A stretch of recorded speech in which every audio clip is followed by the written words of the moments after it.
این لحظه ها از مشق مدافع گردنی نمونوی از مؤسسه تسهیلات میانه عمومی رقم 2 واقع در دهه خوشابک دهات میرعلی آباد ناحیه واسه روی نوار آمدند که توجه همه معروفیان ناحیه با آن نگرانیده شده بود.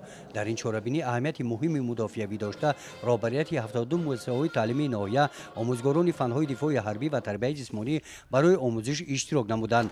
روز مدافع گردنی طبق نقشه پیش بینی گردیده سردار مدافع گردنی مؤسسه با تصدیق نقشه چاره‌بینی ها از جانب سردار شعبه حالت‌های فوق‌العاده و مدافع گردنی نزد حکومت جمهوری تاجیکستان در ناحیه واسه دایر گردیده از جمع‌آمد تنتنوی شروع گردید.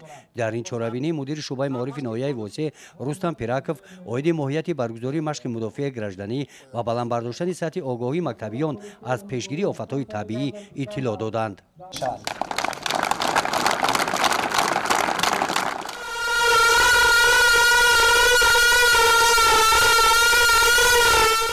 در قسمت نظریوی طبق نقشه مشق و سر زدن آفت طبیعی خوانندگان به جای مقرر گردیده به خطر جای جمع که سن حولی مکتب معین گردیده است با صنف‌ها صف وارستند. سرداران مدافع گردنی صنف‌ها که رهبران صنف‌ها هستند عاید حالت خوانندگان صنف هنگام سفربر شدن به جای به خطر گزارش دادند. قسمت آمادگی نظریوی خوانندگان دانش آنها عاید به حالت‌های فوق‌العاده و مدافع گردنی این قسم مشق در صنفخانه‌ها دایر گردیدند. از روی مشاهده‌ها معین گردید که اشتراکچیان مشق به این مشغولیت آمادگی جدی دیدند. از روی سوال جواب‌ها عیان گردید که خوانندگان در این تصورات و دانش خوب از خود نمودند. بخشیده به این موضوع رسم‌های کشیده خوانندگان هم مضمون بلند را انعکاس می‌نمودند.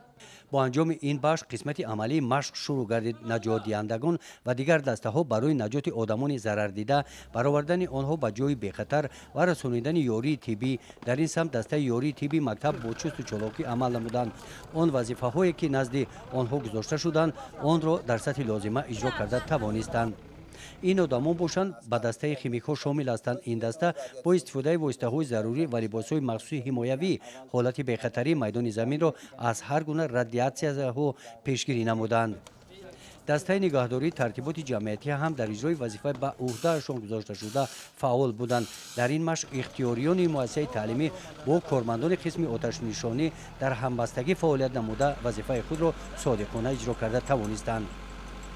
در جنبه مشق مدافع گردنی نمونوی با اشتراک سردار شعبه مدافع گردنی و حالت‌های فوق‌العاده در ناحیه واسع از نام مدیر معارف ناحیه بهترین ها با سپاسنامه‌های مقامات اجرایی حکومت دولتی ناحیه قدردانی گردیدند.